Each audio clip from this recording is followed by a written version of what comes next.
I think that mental health and physical health are the same thing. Your body affects the way that you feel, and the way that you feel affects your body. Faster. Yeah, tricked ya. I started going through a period of really severe depression and started getting some psychosis-like symptoms. At the time I was very, very underweight. I really hated eating and didn't exercise at all. I was very nervous around people at the time. I really sort of dropped away from seeing anyone or anything like that. But I found that in those situations, if I do a lot of exercise, like if I go for a run, I sort of come out with my mind clear. So Keeping the Body in Mind is a healthy lifestyle and life skills program that helps people suffering mental illness with getting back on their feet and helping with their recovery through exercise, physical activity, modifying diet and nutrition, and also just supporting with sleep and all aspects of lifestyle that really helps with the overall mental health recovery. KBIM is an incredibly valuable program. I think it was quite central to my recovery. It built up my confidence around people. It fixed my sleep. Actually, I'm a healthy weight now, which is really nice. I know that during periods of time when I stop exercising, I get more morose, I get more prone to sort of existential dread and all of those sort of fun things. So the KBIM program works alongside your traditional mental health team. So we're not there to replace any sort of psychology or medication, but we really add to that. We have exercise physiologists, dietitians, clinical nurse consultants, and we have peer workers. So people that have a lived experience of the program or their own mental health experiences, and they really walk hand in hand with the person experiencing the program to really understand what it is like for them to experience these lifestyle changes themselves. It's not enough, I think, to just do the therapy and just do the medication. I had done that in previous programs and it hadn't actually worked for me. Therapy was incredibly emotionally taxing. It was very, very difficult, and I'd come out of it incredibly tired but also very wired. And I got into the habit of, after every appointment, just going to the gym and sort of working off all of the sort of energy that I'd built up during my sessions. What I thought we could do today, Marianne, we've got some of our food models here.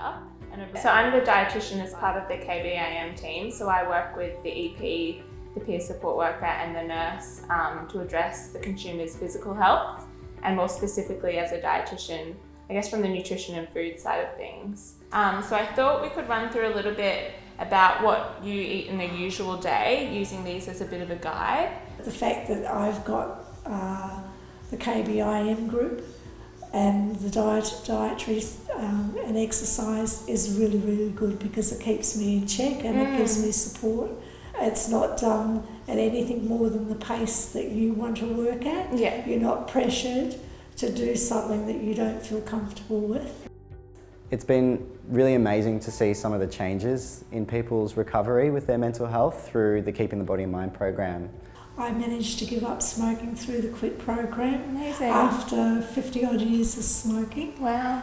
But I managed that with the support from the group. Nice deep breaths, good strong pulls, bring it all the way in. I learned how to cook. Yes. I learned how to eat healthily.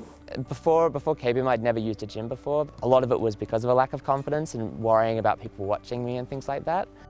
Coming to the KBIM program might seem quite daunting to people who maybe have never stepped in a gym or seen a dietitian or spoken with an exercise physiologist. So we really work with the consumer where they're really ready to start. So we're not putting people on exercise plans or nutrition plans, but we try and work with where they're ready at that time. You know, they were like, okay, what's going to work for you? What's something that's going to be as enjoyable as possible for you? And if you don't like a particular exercise, that's fine. There's basically an infinite variety of them, so you can actually just sort of pick and choose. It's about being active, it's about sort of moving around, it's about using some of the energy that you've got built up inside of yourself, and just about sort of building up structure and routine. I think the other thing as well is a big part of it was about making the project sustainable for me for the rest of my life. If I'm not feeling good on a particular day, I know that if I go for a run or I go for a swim, or even if I do some push-ups or something, it'll actually help settle my mind and kind of get me back on track to do my life, I suppose, yeah.